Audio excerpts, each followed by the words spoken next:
Mga pasahero tuman ka apektado sa implementasyon sang local public transport route plan sa syudad sang Iloilo. Pila ka jeepney drivers nga may ruta Tagbak Terminal Leganes naguntat biyahe.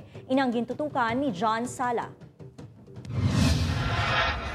Ginapaabot na ni Manong Johnny nga mangin mabudlay ang pagsakay sa jeep subong adlaw bangod Lunes kag nagdungan pa. Kaduang adlaw pagpatuman sang bag-o nga local public transport route plan sang Iloilo City Government.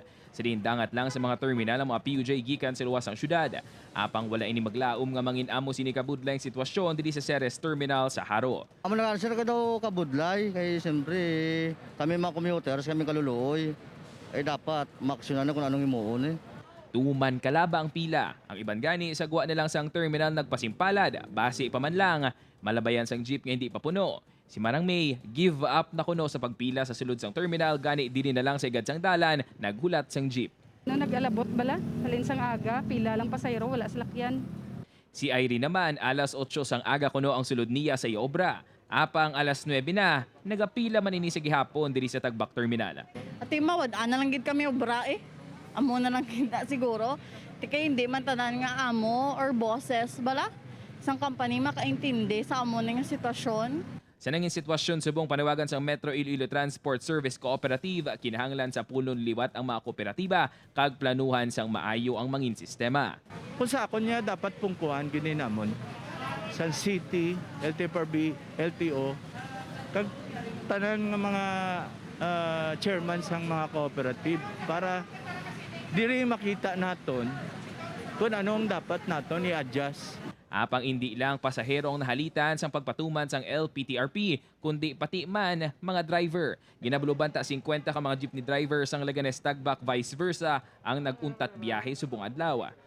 Gamiton nyo ang alam ninyo, Mayor, ginahangkat na kamo. Dick Kunlo, hangkaton ko ang kinaalam ninyo. Ang maayong nga ideya among himuon nyo sa syudad. Kaya ginbuto ka masang tawag, ginsaligan. Subong kami naman mangayo sa hamili niyo nga bulig. Emosyonal naman nga nagatubang ang presidente sang Leganes Operators and Drivers Association, dalahin nyo sang gamay nga konsiderasyon. Ano bimay mo na muna gani nga subong pa lang gani kasinggit na kami tani nga kung pwede lang gid makasulod kami anay for the meantime. Biskan 30% lang kami anay be. Sa una makadlawat pa sila bukas subong hindi na. Hindi na. Kamo lang gid naman ako ara mga driver ko. Gaybi ako hindi tungod sa akon. As isa man ako operator, pero ginatan ako ang iya ka mga driver bala. Apang depensa sang Iloilo City Public Safety and Transportation Management Office, hatagan taman kuno kuntani isang tsansa nga maka-adjust lang anay gamay ang mga pasahero kag driver sa LPTRP. Una lang na ang kabudlay. No, hindi na malabutan, duwa ka semana, ma-use na ni sila sa aton yung mga bagong ruta. Upod kay Sirido Rinduque, John Sala, 1 Western Visayas.